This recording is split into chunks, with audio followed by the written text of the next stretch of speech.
Hi, everybody. It's Nancy Reyes. How are you? Let me know you're out there. Today, we're going to have a topic called dealing with trial stress. And I know that's for all dog sports. All kinds of folks have to deal with that in every dog sport venue. So if you're out there, let me know if you're, if you're interested in this topic, and we're going to go from there. Hey, Deb, how are you? How's it going? Hope all is well. So I'm going to give people a little more time to log in and kind of let me know they're there. Hi, Yaz, Ellen, Debbie. Oh, how are you? All my nervous Nellies are on. So that's awesome. All right. So today's discussion, and I miss Joanne, so we're going to muddle through without her. Today we're going to talk about dealing with trial stress, why we compete, and I am talking for all sports. I mean, we do nose work, but it doesn't matter what sport. It's for all our dog sports. So I wanted to make sure I was clear about that. It's for everything, not only, even though the majority of you are dog nose work folks, but it applies for all the sports. Hi, Ronnie. Ronnie, you still must be on your high from your elite there title this weekend. So it was great to see. And as a CO, I really got to enjoy watching the teams work and all that. It was so fun. And it's so nice to see teams get where they need to be and be able to, achieve their. And I'm going to kind of start the podcast with Ronnie told me something that was very touching when after she titled on Saturday. She had told me that when she heard the virtual walkthrough, because the nosework, for those of you who don't know, nosework competitions, NACSW, there's a virtual walkthrough, and the CO kind of walks through and talks about the search area. So Ronnie told me that when she heard my voice on the virtual walkthrough, she immediately relaxed. It was such a great feeling to know that I had that effect on someone, number one. But she hit it on the head, right? She relaxed into the day and she had a great day. She achieved her goals. So we're going to talk a little bit and not that relaxation's how to do it or what to do, but that being in that place where you're feeling that relaxed, that's kind of what we want to talk about. So I have nervous making sure I had said, yeah, Deb. Anyway, so we're going to talk about it. I am going to actually share my screen with you guys so that I did a little bit of a PowerPoint, so kind of to keep me on track. And so I'm not sure how this is going to work, but let's see. This is our first shot at it. So I have there we go. So I wanted to do just talk about it really quick. I am not sure if I'm going to be able to see your questions, so I will try to go back and forth. So the big question that I wanted to kind of address with you guys, or for you guys to think about, is why we all compete. Why do we do this, right? It's stressful and all that, but why where are we driven to compete? Some people are more competitive than others, but really we're all in this game called, dog sports, whether it's agility or rally or obedience or nose work. Why do we do it? Well, competition at its core is something that we do, right? It's biologically what we do and how we survive and how we evolve, both biologically and back in the caveman days. The strong survived, right? Either they got to get the food and they survived. So competitions have been is who we are, as part of who we are as a human being and as a species. So it's but more, you wonder why more of us are more competitive than others, right? Some people are just, they really want to win and they want to do it, and some of us are a little more calm about that. But I wanted to just think about that, right? What are the pros of competing? We want to play. We want to have a good time. For a lot of us is our social connections that we have with each other. Like-minded dog people love our dogs. We enjoy the sport. It's no different than those people who enjoy bowling, and play baseball at leagues and stuff like that. It's the social connection that we develop by doing the sports we do, and also confidence building. Right, we achieve something, we get to continue on evolving and doing and building our confidence in something different that maybe we aren't so versed in. We have a lot of people who do dog sports that are very accomplished in their professional lives, but this is now something new and different, and they're maybe not as accomplished in dog sports because it's different, and they like that challenge. Also, competitions help us problem solve. So we and I we have a group of students I call my nosework nerds because they're always looking to how to get better. They're always looking how to improve their dog. They're always looking at how to get better at the sport that they're in, and that's a really wonderful place to be and to just challenge yourself. Many of them are very accomplished in their professional lives, and this is something different, a new frontier for them to traverse, right? And also it tests our resilience. When we go to a trial and maybe don't have the best day, how resilient are we to the day? How do we recover and get back on and keep on going, right? That's something that we have to really think about. And it's a great thing to be able to be resilient and flexible and adaptive, because that's what a lot of these dog sports are. They test that in us as a human, right? How can we adapt to what the dog's doing? Because it is a team sport, right? The only difference is the other team member is a dog, right? So that can't talk.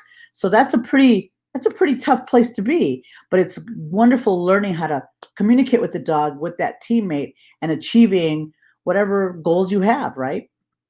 So some of the cons of competition, and we've all seen it, whether it's in dog sports or otherwise, people get upset, they get mad, they can become pretty aggressive. They also, for some people, the competitions become an external approval or evaluation of who we are. It's an external thing that now we are looking to have, which is an issue, and it gets us judgy with other people, and it does create stress and anxiety. So those are some of the cons to being in competitions. But and that's why when you think about it, and for some people, I have had some people that the competitions have become so stressful that they decide not to do it. It's too much. They can't handle the competition, whether it's the anxiety and the stress it causes, or maybe in some dog sports, the people aren't very nice and there's a lot of hostility and aggression. And also for others, it really becomes mentally difficult when you are relying on that external reinforcement for you to feel good. Because one of the things about competition is it increases our dopamine production, right? When we achieve something, we do well. Some people get addicted to that, and they want that all the time. So it's a pretty tough situation, right? And we all keep wanting it. That's why we keep wanting to play the slots, and that's why we keep coming back and signing up for more trials, and that's why we keep doing what we do, right? Because eventually we're going to do it again and do it again and do it again. All right. So why are some people more competitive, or what are some of the differences? Some people that are competitive are more outcome oriented. And I think for a lot of us, that's where we kind of start to falter a little bit. We start to we want that ribbon, and that's the only thing we think about. And then there's other people who are more performance oriented, right? And how to get better at what they do, and how they work their dog, and how they do their sport, right? And some people are both. They want to win, but they also want to increase their performance and get better and do better, right? But more stress is associated with being outcome oriented. So if you really want that ribbon and you're going into the day, oh, I got a title today, that is a tough place to be, or to start the day. So being a little bit more goal-oriented is, outcome or process or performance-oriented is a better place to start. But it's very hard for us to do that because we're all looking to um, it's hard not to fall into the trap of wanting that ribbon, that title, right? So one of the things I want you all to think about or come away with this little Facebook Live is, why do you want to do the sport you do? Why are you doing it? What are you getting out of it? What is your purpose of doing it? Right? So it's one of those things, I want you to really think about that and really figure out why. Is it the ribbons only that you want? Or is it to connect with your dog more? Or is it to learn something new? Or is it to improve in some other way? So think about it. So I'm going to give you an exercise. I want you to think about why write a list, 5 things. I do what I do so that I learn how to read my dog, or I want to be with my dog. And that'll help you. 5 things to answer to I do what I do so that, 5 different things I want you to write down. Why, to kind of really think about why you do the sport you're doing. I mean, it could be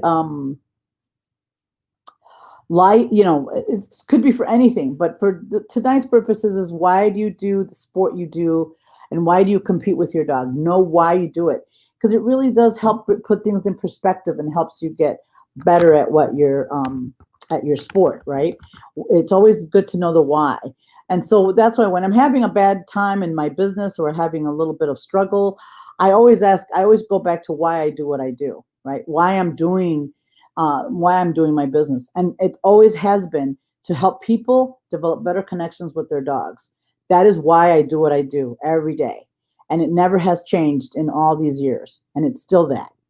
And it's just about finding ways to get to that why, and to make sure that I do it. So the same thing for whatever you're doing in competition, right? Or whatever sport that is, because it doesn't matter what sport it is. It's the same exercise. So I do what I do so that, and I want you to list 5 things. So I want you to do that exercise and think about the why you do what you do, your sport, whatever sport that is, right? All right, now we're going to get to the nitty gritty. Dealing with trial stress. My cat has decided he wants to be on my lap today. I just got back from Missouri, so he clearly misses me. All right, so dealing with trial stress. I'm kind of go quickly over stuff and then take questions if you have any, or what we can do. So is really thinking about becoming more process oriented and performance oriented at trials. That is number 1, because then there is no expectation. Your goal is, let's say, for example, I want to be able to get through the trial with getting all my container searches, or I want to see if we can cover our search area better, or I want to see if we can get through the course without doing a straight line of jumps, or I want to do a set of weave pulls that if you're having trouble with that, you want to be able to get your weave pulls for the day. So those are all process oriented skills that you're focusing on, and so that's kind of like number 1 on that. And the other thing is to have a performance goal for each trial, right? And what your goal is. Have a strong start line routine. And the other one is journal, keeping track of what you did well and what you want to work on. And then breathe. So that's it for my slideshow, but I wanted to talk about that. So the first thing that I feel that you want to do is really think about what your goals are for that particular trial. And again, it doesn't matter if it's nose work, agility, rally, obedience, dock diving. We're always working on stuff and always focusing on what you're working towards, and taking your eye off that ribbon will help you relax into it and help you kind of be calmer through the searches. Ellen says, you're nowhere near as nervous in nose work as you were in obedience and rally. Why do you think that is, Ellen? And yeah, Debbie, it's like an adrenaline rush. That's why it's a dopamine dump that you get every time you do that. And then the thing that lasts for a little while, and then you're back at it again. Because a lot of times, like I was asking Ronnie if she's still on the high from the elite. Yeah. And then you're like, okay, now I'm on to the next thing. I want to achieve the next thing. I'm on to the next thing. So, and that's how we are as people. That's what we do, right? So being thinking about what you want to work on, and that's why when you want to do when you do the exercise, why you compete, because a lot of people, we talk about it all the time, why do we do this? Why are we competing? And there is a lot of reasons. I do what I do because I want to have a better connection with my dog. I do what I do. I want to see how my training how we can work on our training in trial. Is my training going well? Am I where I'm supposed to be? Am I on point for that dog in that level at that age, right? I'm trying to, I have goals for them to achieve, to get them to be better trained and do better. And also, I do enjoy the social aspect of nose work and all the dog sports. I love it. I love the people. I love working. I love, we're all like-minded. We all care about our dogs. It's a great energy for me to be around the people. But that's not true for all. So it's one of those things that you have to figure out some of your whys. So I get so nervous, Blanca, that I need to do something about it. I think too much. I pressure myself and my pup. And I love doing agility. Well, the thing is, it's like, why are you doing it? So I think a lot of us put a lot of pressure on ourselves to do well in front of other people. And the truth of the matter is, nobody's going to remember what you did unless it's, even still, nobody remembers, and they all care about their own dogs. And it's important to surround yourself with a really loving community that's going to support you, or at least a few people that are there for you, to have your fan club. And how we're all learning, especially in nose work. One of the things that binds us in nose work is that we all started around the same time, and many of us back in the day started trying to figure it out together. And that's been a really, really great thing, to be around those group of people, right? And Blanca, yeah, it's like, you don't worry about what other people have. Your goals. You're working on your goals. Everybody has their stuff to work on. So, and it's so easy for me to say, don't worry about what other people say. But really it is, it's like, have your goals, have what you're working on, and in agility, like, I'm going to do my weave poles are going to be the best for this run. Even if we may not cue, but you're going to work on what you want to work on. So, like, for example, in my case, my young shepherd male, I need him to have better focus. So that's my goal for the trials, right? I just want him to be more focused and working. Whether we do well or not, I'm not worried about that. I want him to be just more focused. And you know what? A lot of times when you focus on these particular small things, the titles come. They just come. They just show up, because you're not focusing on the outcome. You're focusing on your performance. It's a different thing. And a lot of times focusing on your performance will get you more titles that way. But what we do is focus on, I got a title. I got to get it. And I know in nose work, it's more prevalent than agility, agility these days, because they can't have that many trials.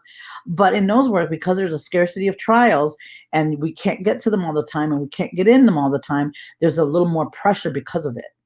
So, but things are changing. There's more trials and more availability. And eventually, once this COVID nonsense is over, agility will be back in full swing.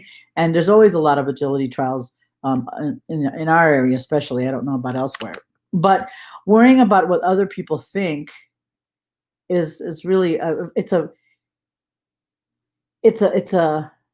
wasted energy, right? So use your energy for what you want to achieve with your dog, because at the end of the day, everybody has their stuff that they have to work on or deal with their dog.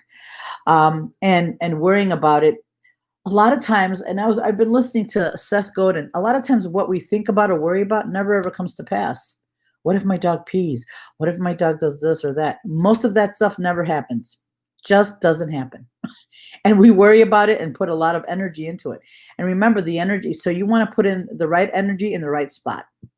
Nose work is such a challenge, and I love learning about how each of my dog goes about the search. Yeah, and that's what I mean. So I am not a big journaler, I'm going to be honest. But for nose work, one of the things I challenge you all to do, if you haven't started already, and I know a lot of my students already do it, is when you have a training session or a trial, I want you to think about what you did well, because we tend to focus on always what we do wrong or what went wrong. And we could have I have not when I was doing agility, I had people do beautiful runs, beautiful, perfect, like poetry runs. They come off. I'm like, that was a beautiful run. Oh my God, that was awesome. Oh, did you see that? He missed the or the one little thing that went wrong. That's what they were focused on. It's crazy. And we do it all the time. So it's really important to focus on what you did well, because then, if for nothing else, if for nothing else, it's one less thing you have to worry about, right? Oh, I know I'm good at this, or we're good at this. We're consistently, especially if you log it. We did this really well. If you're consistently logging it and you're looking at it, you're gonna be like, okay, I don't have to worry about that because we're good at that. Ellen, I love watching my nose work. I try really hard to fit the sport into rather than fit the dog into the sport. My current dogs, other than Smokey, have told me they enjoy nose work, and I don't care much about score as much as I did with Rally. I also know if my dog doesn't enjoy competing like Mozzie, we stop competing. Yep. And I'm going to say a lot of dogs tell you what they like the most. And I know some of us do multiple sports and all that with our dogs, but the dogs have always, by and large, really love nose work a lot better. I've only met a few that didn't, but mostly they love it. And I think for most of us, what appeals to me about that particular sport is the complexity of it. It's always a different challenge because it's always a different location. It's always a different search. It's always different. I love solving that puzzle, right? So I enjoy it because of that. Agility, I enjoyed it when I could run with my dogs. And it was different. It was trying to figure out how to get through that course as efficient. So the goals were different in those two sports. Yeah, and yeah, seeing what you did right helps to fix what went wrong, and that's absolutely true. Because the truth is, if we're always, because a lot of times it's like, oh, he's terrible at containers. Well, maybe he had a bad container search once, and then all of a sudden that becomes a thing. So nervous with my A dog and so relaxed with my B dog at the same trial. Well, I think, Christy, what happens is, depending on which dog you've had the most time with, it's like having an old friend. You know them so well, it's very seamless, and you can just get together even after you haven't seen them in years and still have a great chemistry, versus a new friend that you're still trying to get to know, and you're still trying to, know their quirks and their ins and outs. I find myself in that same position with my dogs, right? I have an older dog that we've competed a long time together, and we have a great time, but it's easy to run her. It's so comfortable. It's like putting a great pair. I always use an analogy. It's like putting on a comfy pair of slippers. They fit so good and they're so comfortable and they're just right. And when I take some of my younger dogs out, it's like wearing stilettos. It's not so comfortable all the time, and you have to figure out how to walk in those without breaking your neck, right? So that's kind of how I look at it. And it's so then, Christy, the goal should be is, let's have a different goal for each dog.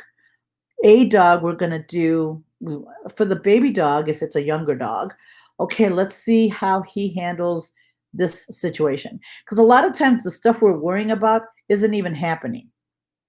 And I'm going to pick on Deb Evans for a minute.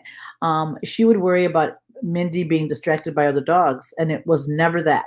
The dog was never distracted by another dog. And if she was, it was a very momentary. She always went back to work. But it happened once, and it just became a thing. And now that dog is very, very focused, and it doesn't care.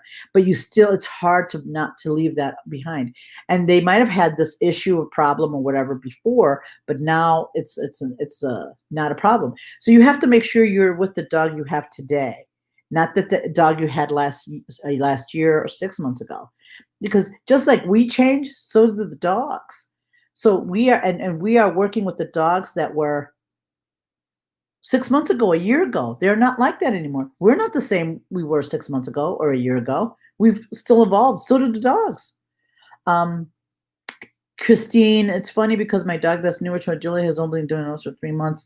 Aspen is actually easier to run and more consistent than Sophie, who's been doing agility over a year. Yeah, and it's just because the other thing too, when you have a second dog, you have more experience and you're more comfortable, so the training goes a little faster too. Just saying, um, but those are things that so you want to really note. The dog gives it up. Me, not so much. Yeah, you have to let go about or issues or problems that you and or your dog had a year ago. You guys are not the same team you were a year ago. So keeping track of what you're doing right helps you bring you to where you are today, not where you were a year ago. The other thing that I would challenge you to do is look at video from a year ago and look at video recently. You're going to see how much a better of a handler you are from last year to this year.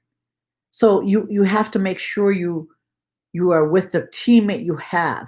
It's like those of us that are married or have a partner, that partner isn't the same person that we met 25 30 years ago. They're different. They've evolved and changed. They've developed new habits or new things. So do our dogs.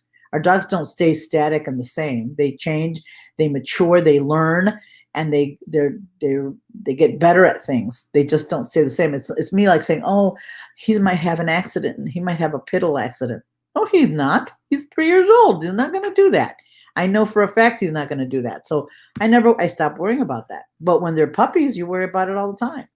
So it's the same with the sports. They might have had a container problem years ago. They don't anymore and haven't had for many years. Aspen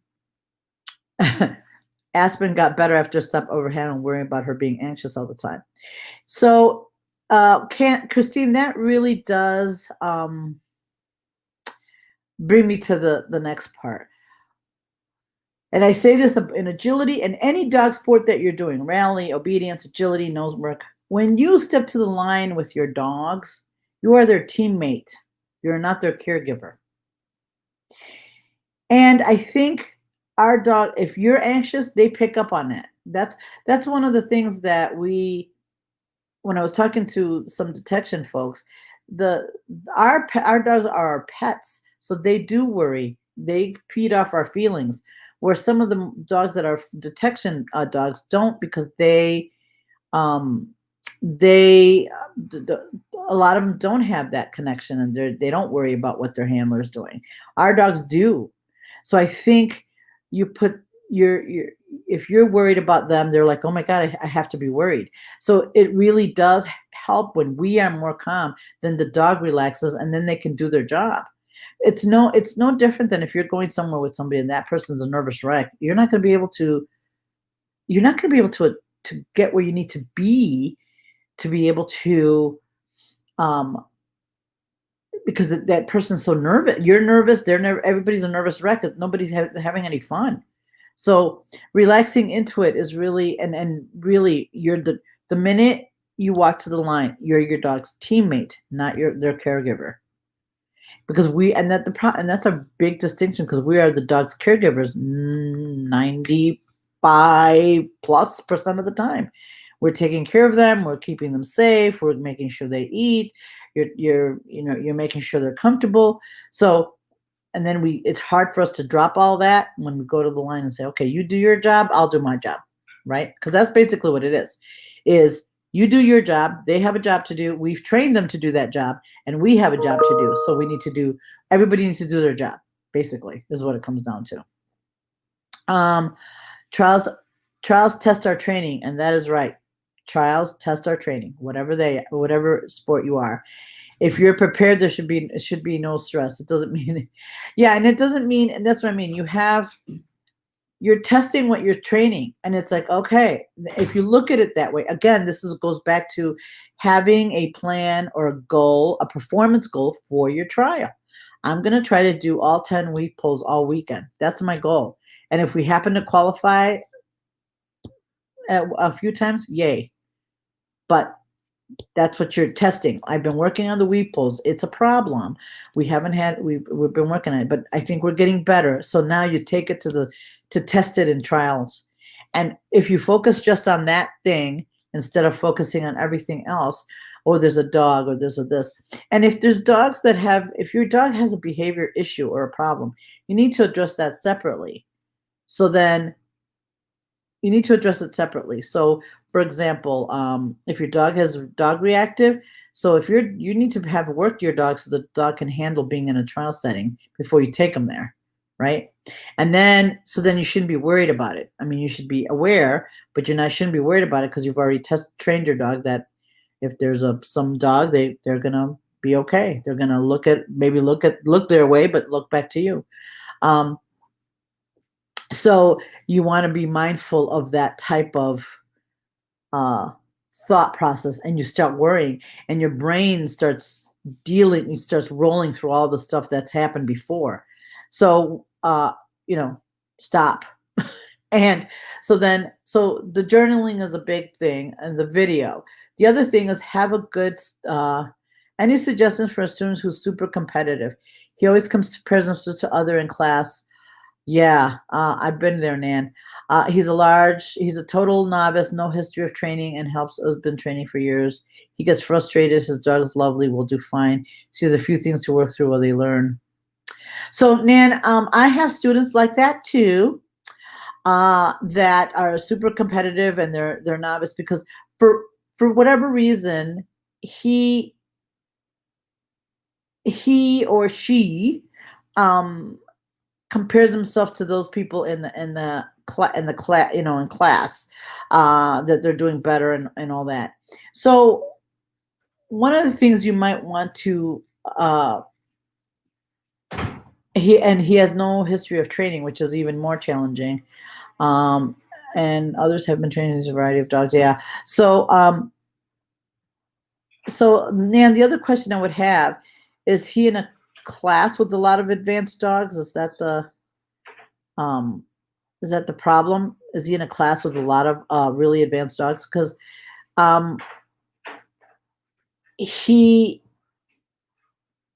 it might, well, and again, it might not be an option if putting him in a class where he's more of the dogs are at his level instead of so many dogs in advance, and you have to let him know where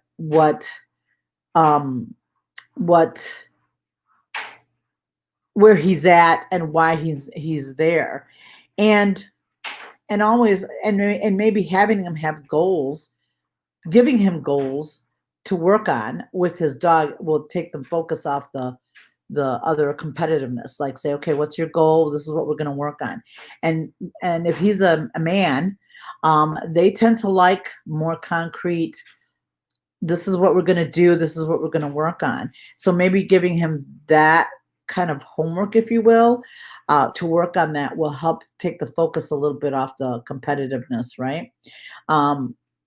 So that'll give him something else to focus on, because his dog because the problem is if those students go in to compete, it's going to just be worse, because they're going to just get more mixed. His one is a 6-month, others are farther along. Yeah. So it's mixed. Yeah. So then maybe giving them things to work on and goals to do, on their particular thing, and homework to work on certain things, so that they can get up to speed a little bit more on that skill. So that's what I've done in the past. I've given them, this is your goal, and this is what we want you to work on and focus on. So it kind of takes the focus off the being uber competitive. And that seems to have helped for those students that with the dog. The other thing, Nan, is what I've done is I have in my classes, sometimes I have them swap handlers, if that's a possibility. That's not going to stress anybody out. So they can see, so he can experience a more experienced dog and what that feels like. It really helps them kind of put things in perspective. So if you're able to do something like that, that would be great. Again, not stressing the dogs out. So you would put a dog and a different handler, and they'd have to work through a very simple problem, right? So don't make the whatever, if it's agility or nose work, don't make the sequence or the search really difficult. Very simple, so the dog can handle the stress of having a new handler. So he could see what his dog looks like with somebody else, and he can get the feeling of what it's like to work another dog. That's very helpful too. So if he works a more experienced dog, so he knows what that feels like and how long it takes to get there. So that's been very helpful as well. He doesn't do homework as he videos work, but he's done happening. I like the goal idea, and trying to switch handlers if the dogs are amenable to that, right? Some dogs aren't gonna.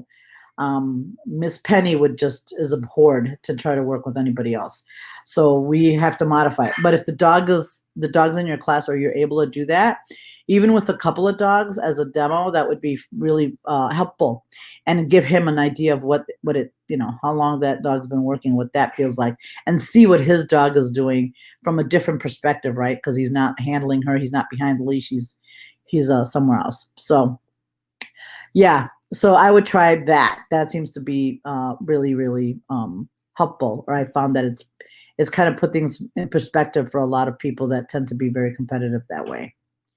Um, Susan, yes, Miss Penny's very special. She's very emotional about being handled by other people. Um, but when if the dog will allow it, is really a very helpful tool for the student and for the dog, and it kind of helps put kind of gives them a different picture, which is really important. Okay, so the other thing that would be very helpful, and this is hard though for beginners, is as you get further along in your training, you want to have a solid start line so that the dogs know what's going to happen. They are ready, whatever, and it doesn't matter if it's for agility, for rally, for whatever. And it doesn't have to be anything spectacular, something simple that you can duplicate every time. Strategies for managing stress when you enjoy it, but your dog doesn't. I'm gonna I'll get to that, Deb. So so have a strong start line so that your dog knows what's going to happen, and it's very predictable for the dog and for you. And you want to be able to take to have a whether it's a pat on the head or you kiss your dog, and you want to, and before you give them their cue to start, whether you lead out, you have that before you lead out. What do you do with your dog before you do a lead out? In agility, what do you do before you start your search, right? It should be very predictable and something you can duplicate. So for example, I tend to, with Cha-Cha, I put my hand on her collar, I take a look at my search area, I take a deep breath, and I give her search cue. And I always say, we got this, or I give myself a positive thought. Mostly is because I love my dog, but cover my search area is usually what I think about. I'm having to change that a little bit for my younger dogs, but that's what I did with her, and it seems to help. And that helps the dog also know it's very predictable. This is what we're doing, and it gives a dog that may have a little bit of anxiety some comfort. Like, okay, they know this, they know they're going to search, they know they're going to do agility, they know they're going to do whatever sport it is. And it also gives it just something that becomes very natural and very easy to do for both you and the dog. And it just just eliminates a little bit of that anxiety. So Deb mentioned strategies for managing stress when you enjoy it, but your dog doesn't. Well, and I know you're talking about Rosie, but I don't think Rosie she doesn't enjoy it. She feeds off your stress a little, because that's one of the things that happens. She feeds off the stress, and if there's any pressure, she doesn't like that. So just kind of relaxing into it is very helpful, and which is hard for you, Deb, because you're kind of a type A, just like Madison. She goes all of business, but she is enjoying it. She just doesn't work the same way as your other dog. I think that's kind of what you're really dealing with there. It's not that she doesn't enjoy it. It's that she doesn't handle the pressure of being, when you get a little bit anxious, she doesn't handle that very well. And for some dogs, so you might want to take a breath, or say a funny, for Rosie, you might say she, when she's because sometimes she is working, but she doesn't look like she is. So, but you can, you might want to not talk so much sometimes, and just every once in a while, good girl, when we're just walking past, and just jolly her up in between searches and things like that, so she can relax, because she likes that a lot. So it's something to try and work on. And but that's a and her start line, you might maybe do something different with her start line. You might want to incorporate toys or something else that she might find a little bit more fun. She does enjoy when you're happy with her, but maybe I can't remember if Rosie likes toys, but um, you might want to incorporate some of that. Now's the time that winter's coming and we're not getting out and about so much. We can start trying some of those things, right? And the other thing is, you want to take breathing is really important. And I have found this to be much more helpful than anything else. I've gone through my last couple of trials with that. So you want to take a deep breath in for the count of 2 and exhale for the count of 4. That really does help relax your mind, and do that 3 to 4 times when you start feeling yourself getting overwhelmed or stressed or whatever it is. So that's really, really a helpful strategy. Inhale for the count of 2, exhale for the count of 4. And I usually do that before we run the dog, or right when we're at the start line. Or I do a lot of that when we're staging and waiting to go in. And it seems to, for me, it helps me quite a lot. And we all have to pay our dues. That's right. That's what I always do. What should I do? Ask what I should do for homework. Yeah. So Carol, you always ask what you do for homework, but sometimes some people do too much homework, so you have to be real careful. But depending on the sport, there are things you can do to help your dog feel more comfortable. And again, like going back to you remember just the one bad thing that dog did, but you forget all the wonderful other searches or whatever that he's done. You forget all the ones that he's done really well and really right. So you have to remember those. And I challenge some of you to put a little montage together of all your good searches and all the good, runs you've had, because I bet you there's a lot more of those than there are bad ones. But all we focus on is all the bad ones. So it's what you focus on, you bring more about. So if you think about, oh, my dog's gonna pee, you're gonna get pee. If you think that your dog's gonna find it and do well, you're gonna get that. So those are all little strategies you can use to help with that. The other thing is, when you have a strong start line routine, I really think you need to practice that in training too. And it's easy to not do that. Do it in training. Do it at do it in training, and doing it at trials, and it's just going to become so much more natural for everyone. So, any questions about that? All right. So, a couple other things I wanted to mention is, you want to make sure, in order to get, you also want to have a strategy for when you're in the moment. And for agility, this is tougher, right?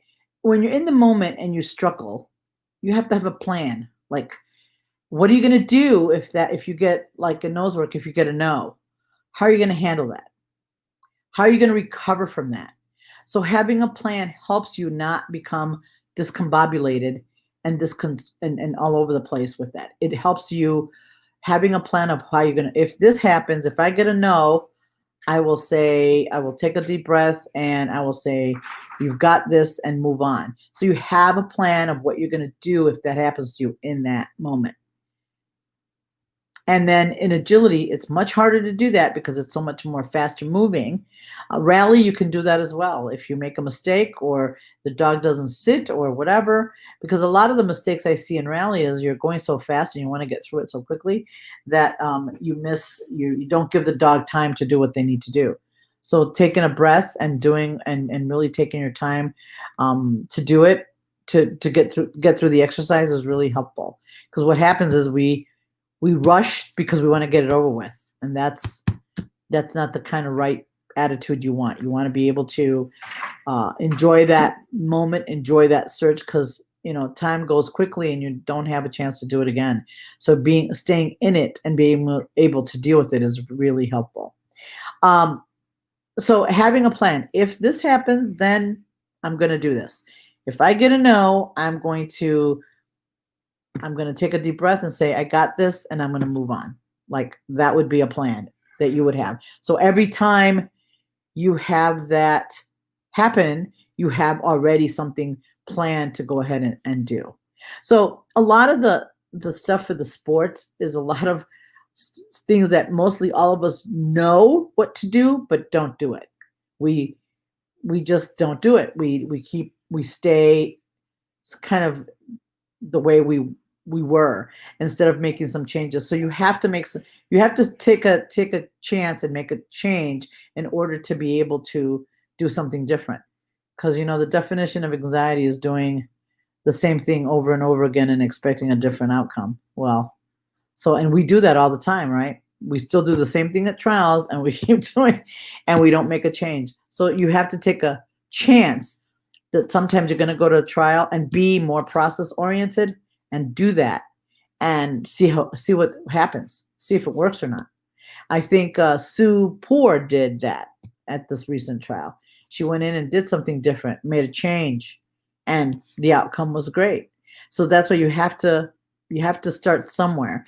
And I know it's easy to get into those old habits of, we got to get in there and got to rush and you've got to qualify, but really becoming more process oriented. And that's why I saw that a lot this weekend. A lot of the people were very happy with, we got all the containers this time, or we got all of this, and they had small goals that they were happy that they achieved.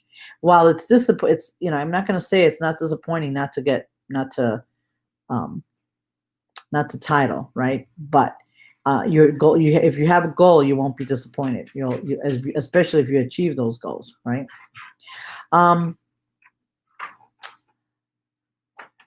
How do we manage when it's not the dog that has problems in the search?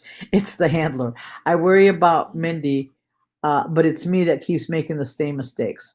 Well, that's what I mean. So you're really going to have to at least pick in your case, since you're at Elite, Deb, you can pick one search, and you're going to do that different thing. And you're going to just have to do it, like really do it. So instead of thinking about the whole trial, just do one of your searches.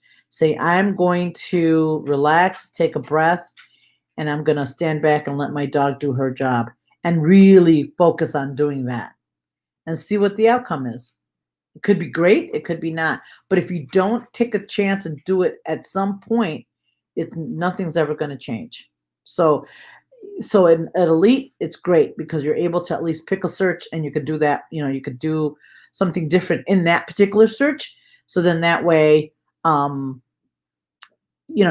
not trying to do something different in the whole trial. You're just doing that one search. You worry about Mindy, but it's me that keeps making the same mistakes. Yeah. So, and don't worry about Mindy. Mindy doesn't need your help to worry. She's very competent, and she can do a walk backwards. Yeah, right. But yeah, you're gonna have to say, I'm gonna walk slower, and I'm gonna let her do her thing, and I'm gonna stay out of the way, or whatever your goal is, and do it for one of your searches. Because the truth be told, in one of your searches at Elite, even if it doesn't go well, it's no big deal, right? It's no different than what's happening now, but at least you're having a different mindset in that particular search. So what's take a chance and do it in one of those searches, right? Do it in that, pick a search and do that at Elite. At NW3, 2 and 3, it's harder to do those things because it's an all or nothing kind of a deal. But even still, like in my case, when I put in my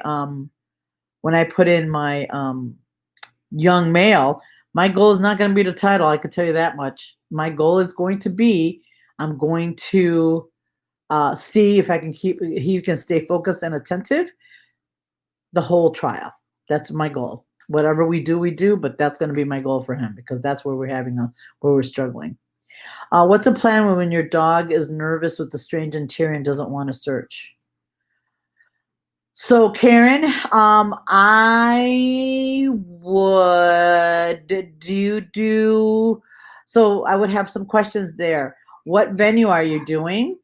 If it's NSCSW, if your dog gets real nervous with a strange interior and doesn't want to search, I would maybe do other venues to work through that problem before you go in and do NSCSW. Because that, if your dog is going into a search and doesn't want to work, you don't want to keep perpetuating that problem because that is a problem. And the dog could then learn that he doesn't have to do that. So I would maybe work that in another venue if you can and get him comfortable and happy there. Even if you stay, I think AKC and UKC, or one of them has where you can have 10 at the same level. I think it's AKC if I'm not mistaken. And you can do like novice 10 times or something like that. So that's a great way to work on that in different in a different venue and work through that with an easy search and see how the dog responds.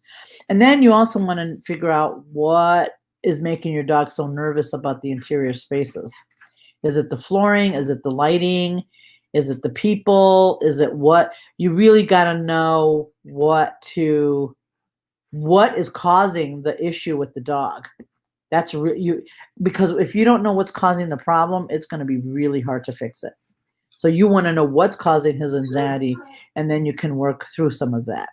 Yes, Debbie, it's AKC that you can do like 10 novice legs, 10.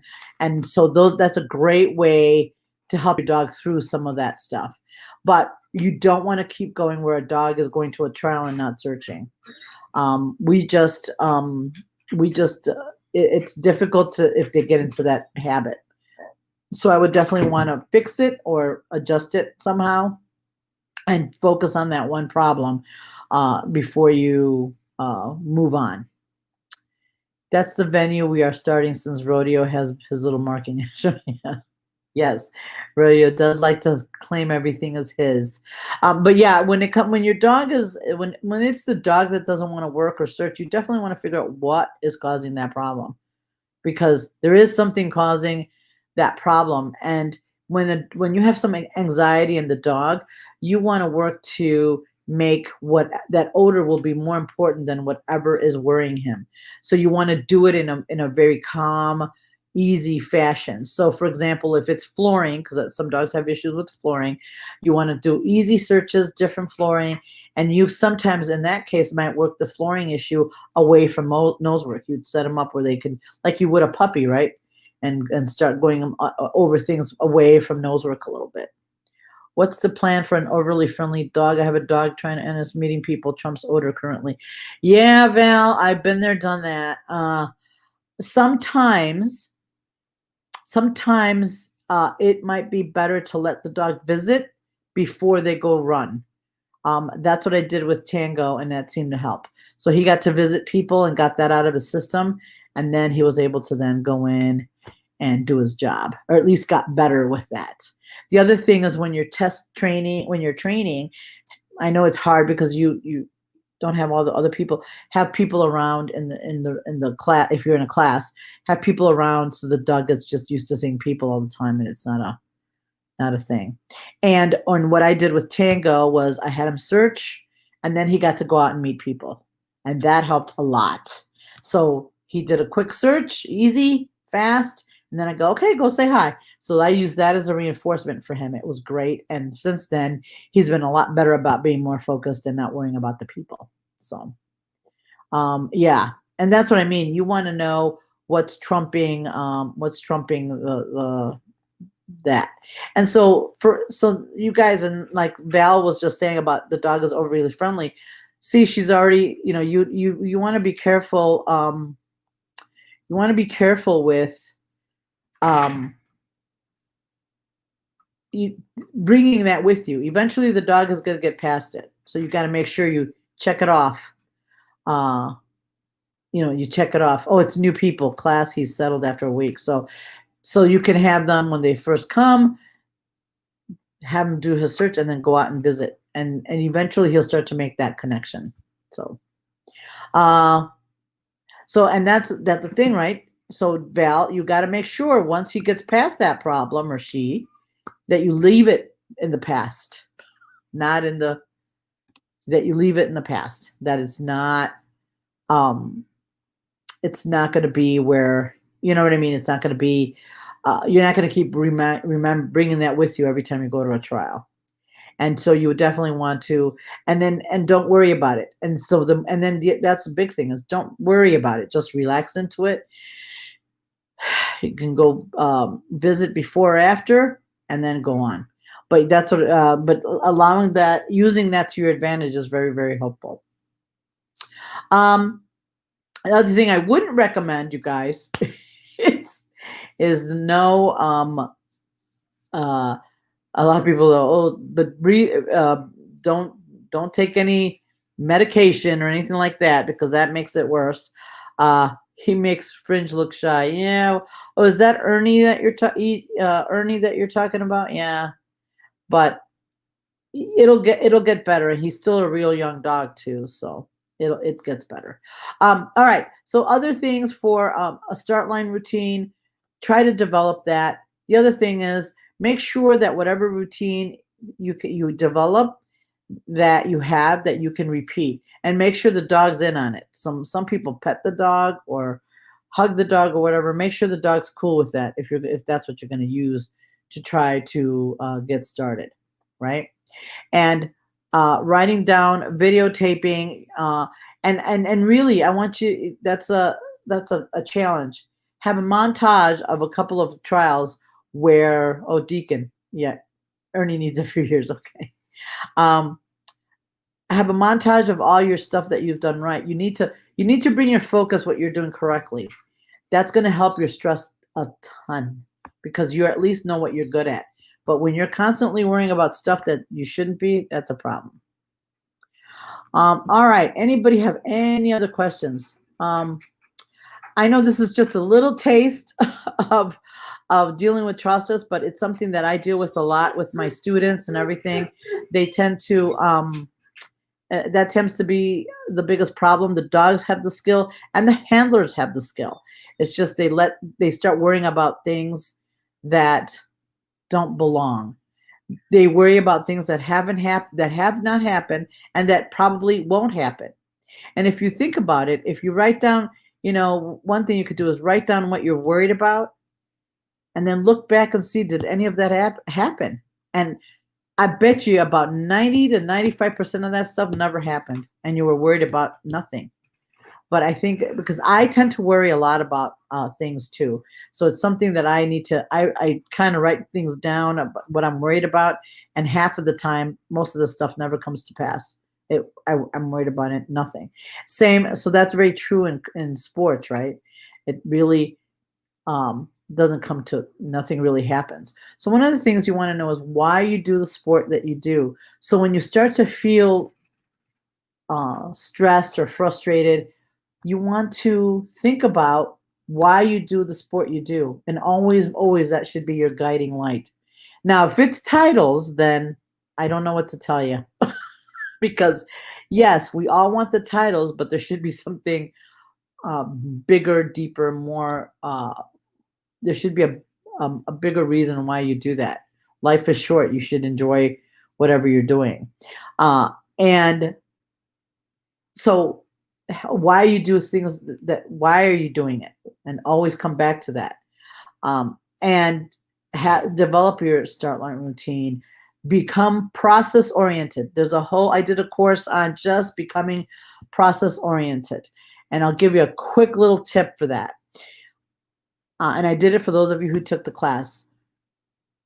Pick something you do every day. Make coffee, brush your teeth, whatever. And I want you to really think about that process, brushing your teeth or pouring the coffee, and become very present in that moment on working on that particular thing, so that you start thinking about the process of making coffee or brushing your teeth. And you have to do it every day. So it helps you become more, think in that way more often. So pick something that's that you do daily that a lot of us in many cases don't even think about it. We don't even think about brushing our teeth or making coffee, and start to develop the habit of doing those things, right? Being processed, or what's the process of making coffee? What do you do first? How does it look? How does it feel? And really be part of that experience, and then get used to thinking that way, so that when you go to when you have to do it with your dog, it becomes more natural. And I know it's easier said than done, but those are some tips that you can take with you. And again, breathing is very helpful. In for 2, out for 4. It helps calm your brain and calm everything down, so that you can relax. That course was great, but a lot of work on yourself, which is what we're doing here, right? With our dogs. Our dogs make us better, and this is just another way of them trying to bring us into their world and trying to for us to have a better relationship with them, right? They're just not things that you can just lay around, and they're little beings that have needs, and some more than others, of course. I'm talking about Penny. And that we have to meet those needs and then some. Anyway, so I hope those are helpful tips for you on dealing with how to do trial stress. Those are all things that are that you can replicate, that you can start. Even if you do one thing different and better, I'm telling you, one thing makes a huge difference. So whether you start journaling, or whether you start being, start the process oriented, or know your why, any of those, all those things are great. But if you pick one and kind of work with that, it helps. So you got to start somewhere. So these are some tips on starting to help deal with the trial stress. Because I wish I could say magic wand and here it is, but it's something that's going to be a process for some of us. So anyway, thank you all for tuning in. I appreciate it. Next Sunday, we are going to have another Facebook Live, and we're going to talk about when to know when your dog is ready to trial. And it does not only nose work related, but just in general. What are some of the things or checklists you want to be able to do that? So anyway, thank you all. See you soon. Take care. Thanks a lot.